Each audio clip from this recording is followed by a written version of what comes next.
नमस्कार साथियों, विद्या दर्शन पाठशाला के ऑनलाइन यूट्यूब पे आपका हार्दिक स्वागत, हार्दिक अभिनंदन। मैं अखिलेश शर्मा, आपका मैथमेटिक्स मेंटर।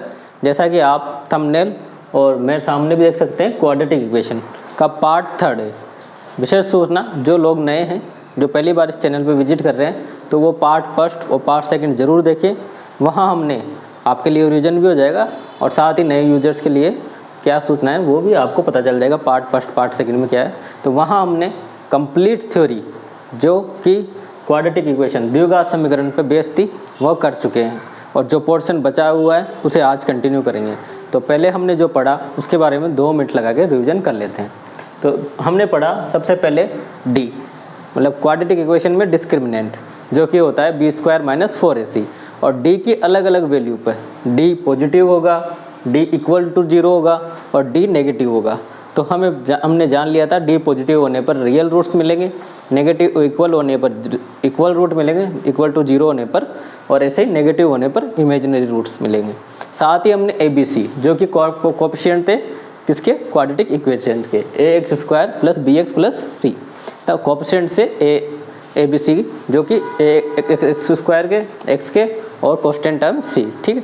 तो इन्हीं तीनों वैल्यू पे हमने ABC की जो वैल्यू अलग अलग पुट की, किसी को पॉजिटिव माना, नेगेटिव माना, इसकी कंडीशंस पर हमने रूट्स के बारे में काफ़ी सारे इफेक्ट पढ़ लिए थे कि किस तरह रूट्स बदलते हैं, किस तरह के रूट्स हमें मिलेंगे। साथ ही लास्ट क्लास में जो कि हमारी हुई थी ग्राफ्स के बारे में। ग्राफ्स जब ड्रॉ किया तो ड्रॉ करने के साथ ही हमने ये भी देख लिया था कि मैक्सिमा कहाँ रहेगा, अपवर्ड पेसिंग कैसे रहेगा, डाउनवर्ड पेसिंग कैसे रहेगा। तो आप ज़रूर से वो क्लासेस देखें। आप नेक्स्ट जो थ्योरी है वह आज कंप्लीट करेंगे, और आज काफ़ी सारे अच्छे इस पे बेस्ड क्वेश्चंस भी करेंगे, ताकि जो थ्योरी हमने पढ़ी है उसका अच्छे से रिवाइज भी हो सके।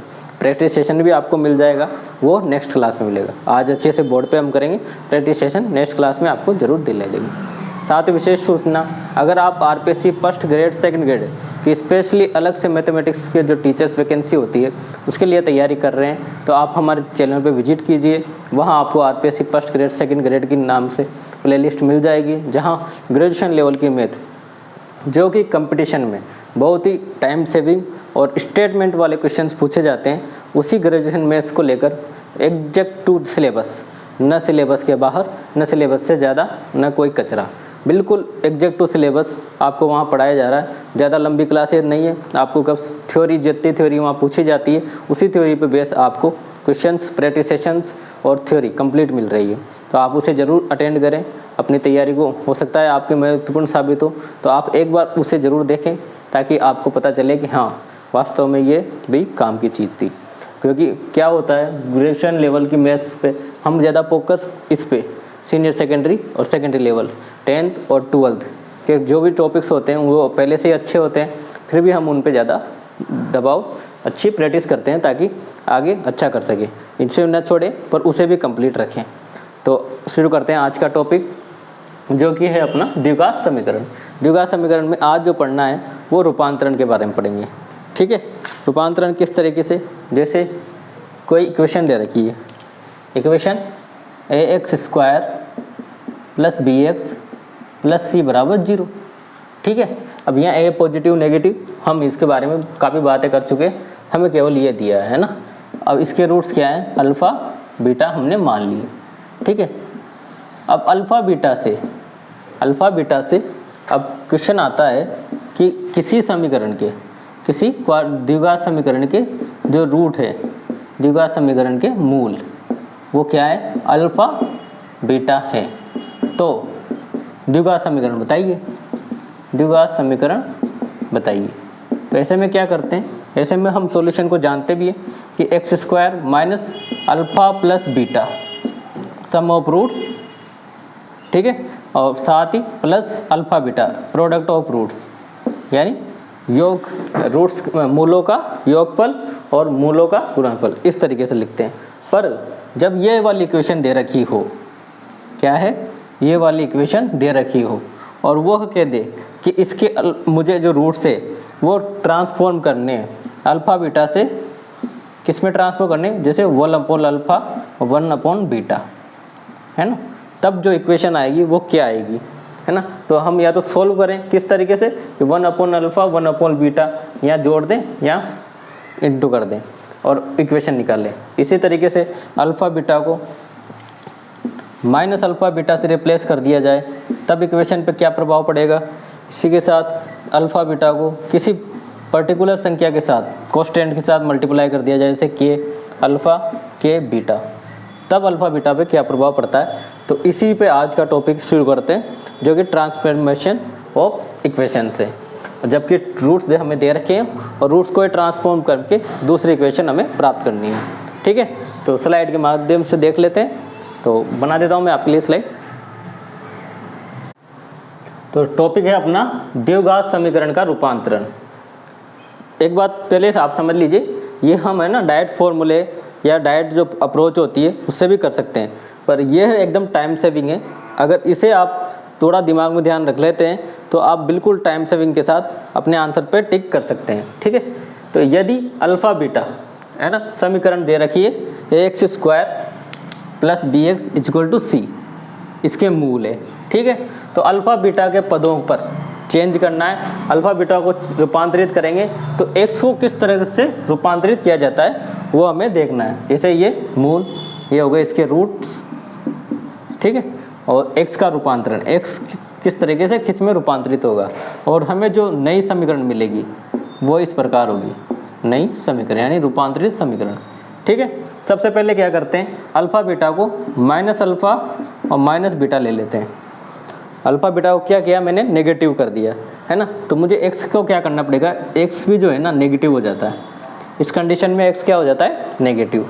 अब जो एक्स नेगेटिव हो गया तो मुझे क्या करना है, एक्स की जगह माइनस एक्स रखना है। आप रख के देखिए क्या मिलेगा, एक्स स्क्वायर तो सेम ऐसा ही रहेगा क्योंकि स्क्वायर की वजह से पॉजिटिव, और माइनस बी एक्स और प्लस सी बराबर 0।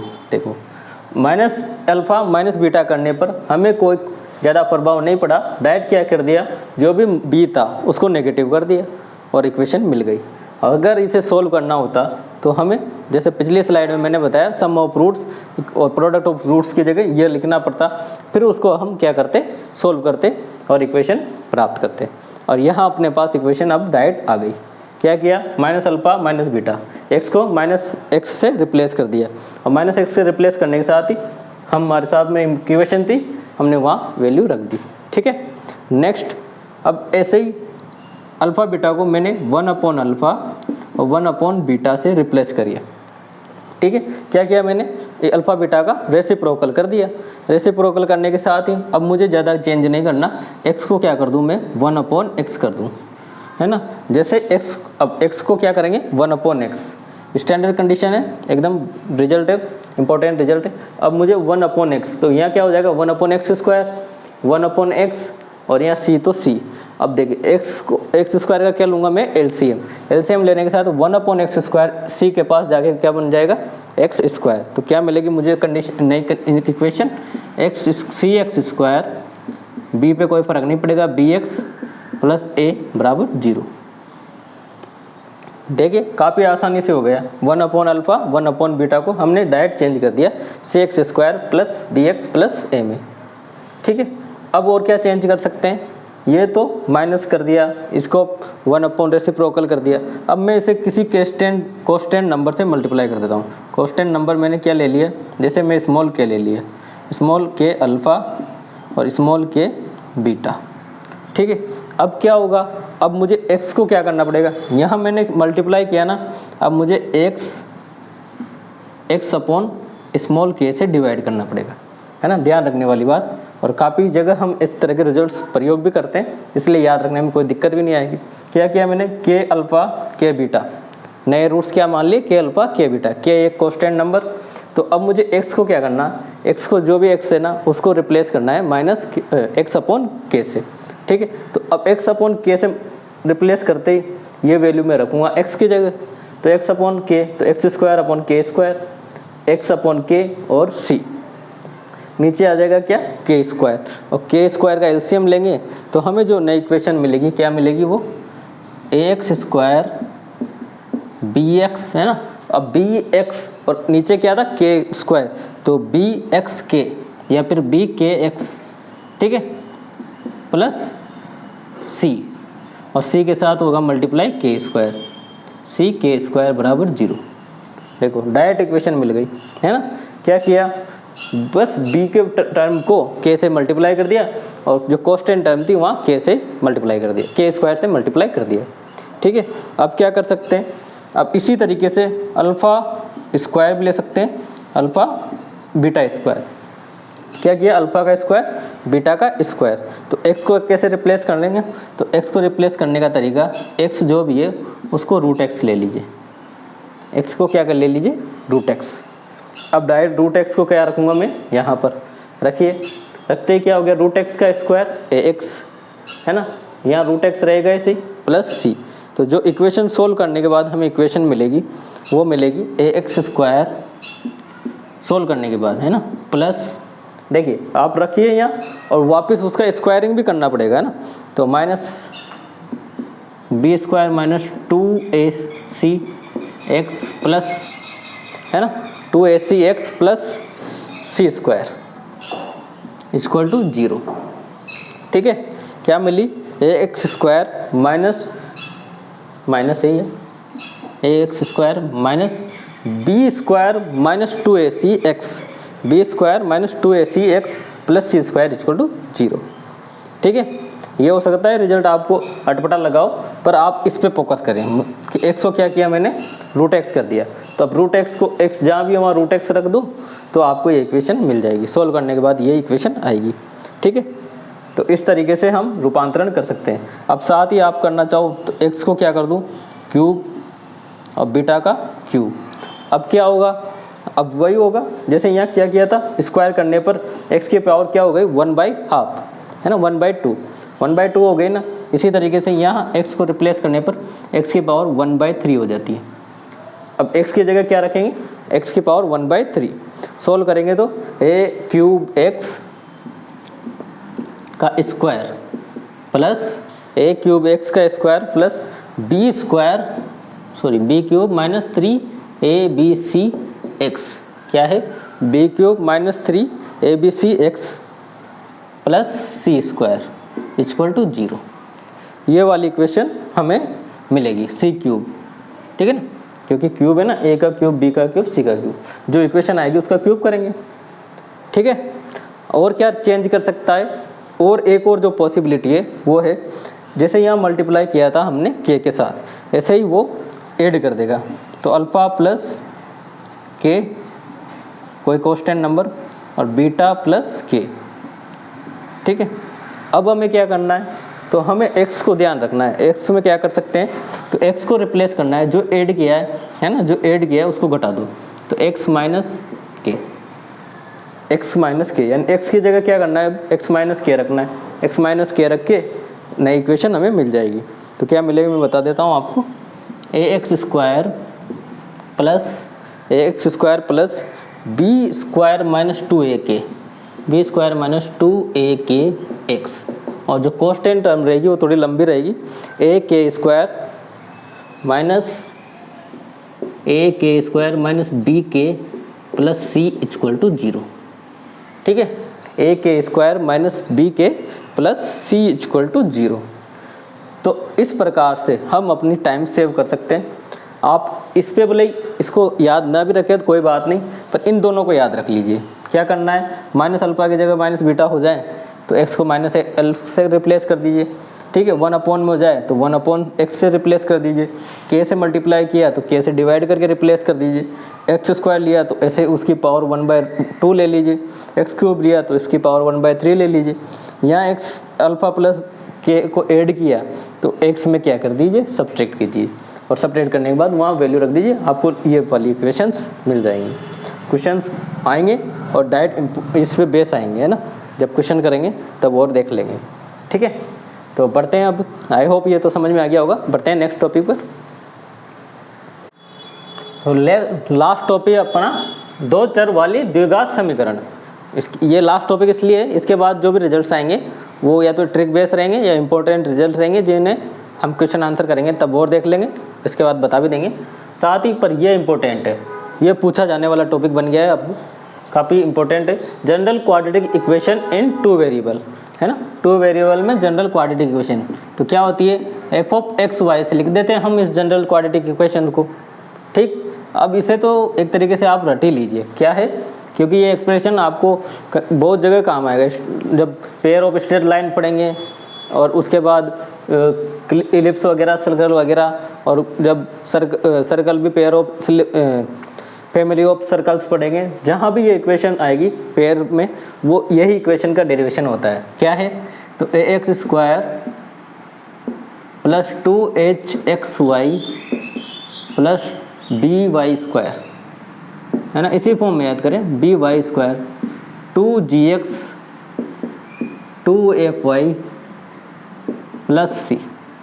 ठीक है, जो एक्सप्रेशन रहेगा वो ये रहेगा, x square plus 2hxy plus b y square plus 2gx plus 2fy plus c equal to f f x y, है ना। अब ये हो सकता है एफ एफ एक्स वाई क्या दे दे, कभी बार सोल्व करने के हिसाब से 0 दे देगा हमें, पर हमें जो एक्सप्रेशन है, जनरल एक्सप्रेशन, वो ये है।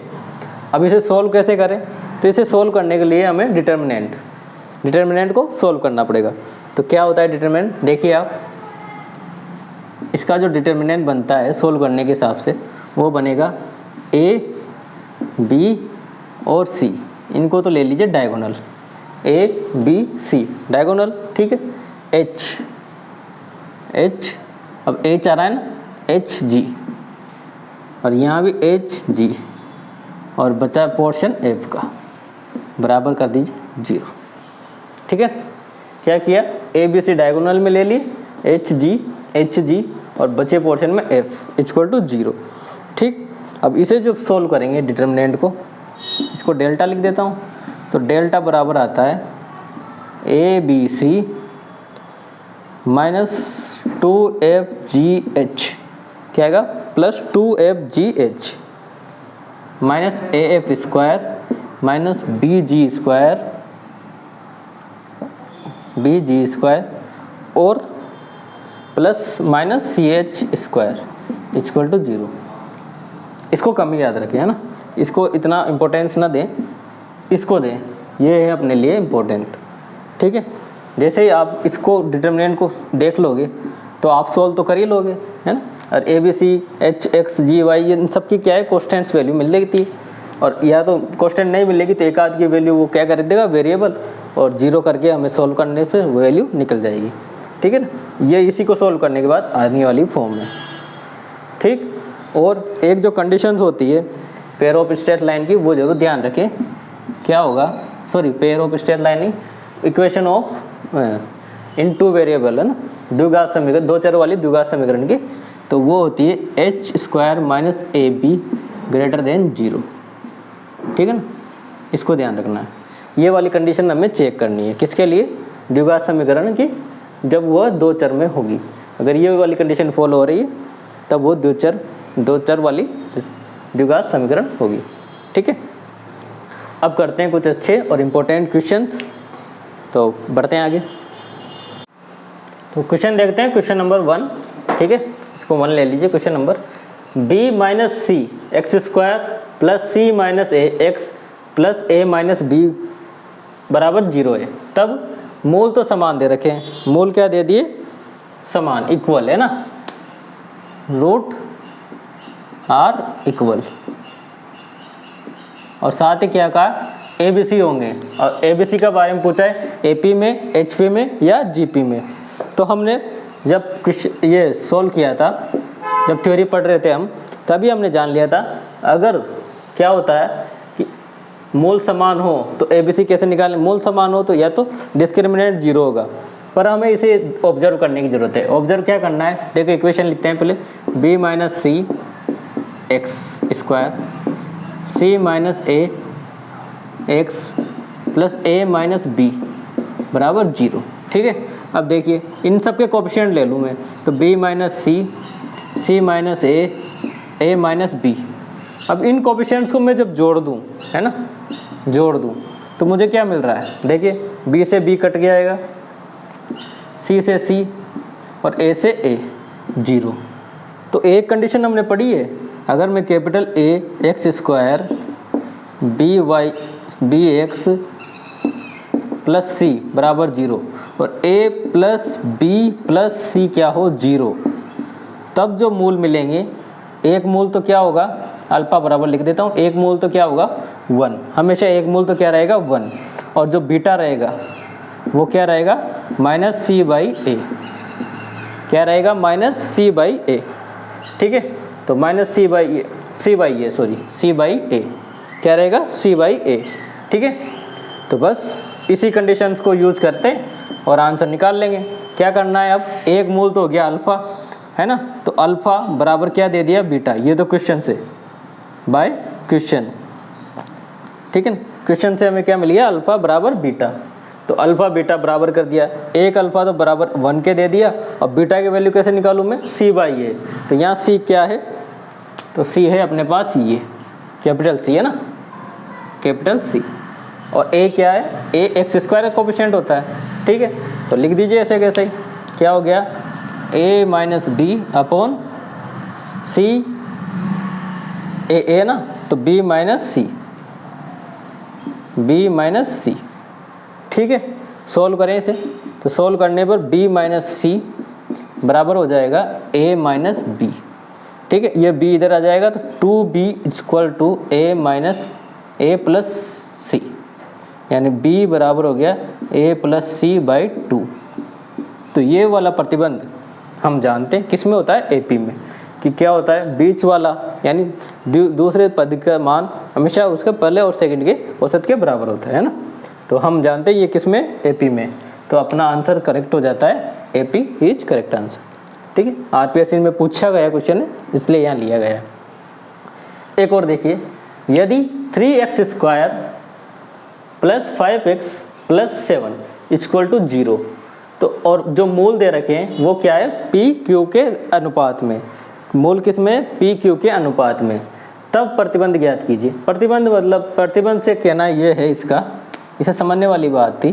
प्रतिबंध से कहना ये है कि P अपॉन Q की वैल्यू ज्ञात करनी है ना, रेशियो ही ज्ञात करना है कि PQ क्या है, P अनुपात Q के रेशियो में, और वो P अनुपात Q रेशियो ही ज्ञात करना है। तो किस तरह करेंगे, तो हमने जब थ्योरी पढ़ी थी तभी हमने जान लिया था कि अगर कोई alpha beta P upon Q के रेशियो में दे रखे हो तो उसकी जो वैल्यू निकालेंगे हम, क्या निकालेंगे, P प्लस Q का स्क्वायर इक्वल टू और PQ, ठीक है ना, क्या होता है P प्लस Q का square equal divide by PQ, ठीक है। अब P प्लस Q का जो स्क्वायर आएगा वो आएगा B स्क्वायर माइनस 2AC, ये वाला प्रतिबंध हमने पढ़ चुके हैं, ठीक है। तो इस प्रतिबंध को लगाकर आंसर निकाल लेते हैं। तो हमें, हमारे पास क्या है B स्क्वायर, तो B की क्या वैल्यू है यहाँ, B स्क्वायर की 5, तो 5 का स्क्वायर, ठीक है। AC, A क्या है A3, और C क्या है अपने पास 7, ठीक है, C क्या है 7, कितना हो गया, तो ये आ गया आंसर 25 डिवाइड बाय 21, ठीक है।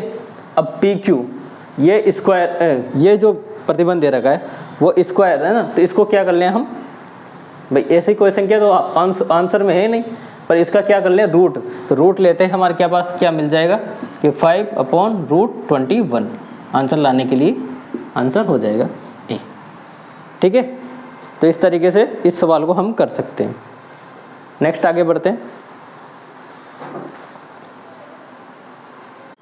क्वेश्चन दिया है अपने पास अगला, एक्स स्क्वायर प्लस एक्स, है ना, x square plus x plus 1 के मूल अल्फा बीटा है, ठीक है। X square plus x plus alpha beta के मूल अल्फा बीटा है, ठीक है। ऐसे ही x square plus p x plus q के जो मूल है अल्फा बाय बीटा और बीटा बाय अल्फा है, तब पी का मान ज्ञात कीजिए, ठीक है। तो सोल्व करते हैं। काफ़ी अच्छा क्वेश्चन लग रहा है, क्योंकि एक तरफ तो अल्फा बीटा दे दिए, फिर alpha plus alpha upon beta और बीटा अपॉन अल्फा, ठीक है। तो सबसे पहले अल्फा प्लस बीटा निकाल लेते हैं। तो अल्फा प्लस बीटा क्या आ जाएगा, b बाई ए, है ना, माइनस b बाई ए। तो माइनस b बाई ए क्या हो गया, b का तो यहाँ 1 है तो -1, ठीक है। और अल्फा बीटा c बाई ए, तो c बाई ए जो कि 1 हो गया, ठीक है। क्या आ गया, अब करते हैं इसे सोल्व। तो अल्फा प्लस बीटा, ठीक है, और मैंने क्या कर दिया बीटा प्लस अल्फ़ा, यानी सम ऑफ रूट्स ले लिए इक्वेशन 2 में से। ये जो वैल्यू आई ये तो इक्वेशन 1 से आ गई और ये ले ली मैंने इक्वेशन 2 से, ठीक है ना, तीर से आप समझ जाएंगे। अब क्या आएगी इसकी माइनस बी बाई ए, तो माइनस बी बाई ए की जगह क्या है माइनस, तो माइनस को लगा दूँ मैं माइनस पी और ए क्या है A1। सोल्व करते हैं, एलसीएम लेंगे तो अल्फ़ा बीटा और ऊपर हो गया alpha square plus beta square, alpha square plus beta square बराबर minus p upon 1। Alpha beta की वैल्यू पता है पर alpha square plus beta square की वैल्यू नहीं पता, पर हमें एक चीज़ पता है क्या कि alpha square plus beta square को मैं लिख सकता हूँ अल्फ़ा प्लस बीटा का होल स्क्वायर माइनस, अब माइनस तो अल्फ़ा प्लस बीटा में क्या जोड़ा मैंने 2 अल्फ़ा बीटा जोड़ा, तो उस 2 अल्फ़ा बीटा को माइनस कर देंगे तो 2 अल्फ़ा बीटा और नीचे क्या हो गया अल्फ़ा बीटा बराबर माइनस पी, ठीक है। अब अल्फ़ा बीटा की वैल्यू क्या है -1, अब तो वैल्यू पुट करनी है बस, तो -1 को पुट किया स्क्वायर और अल्फ़ा बीटा की वैल्यू की 2 1 डिवाइड बाई अल्फ़ा बीटा 1, ठीक है।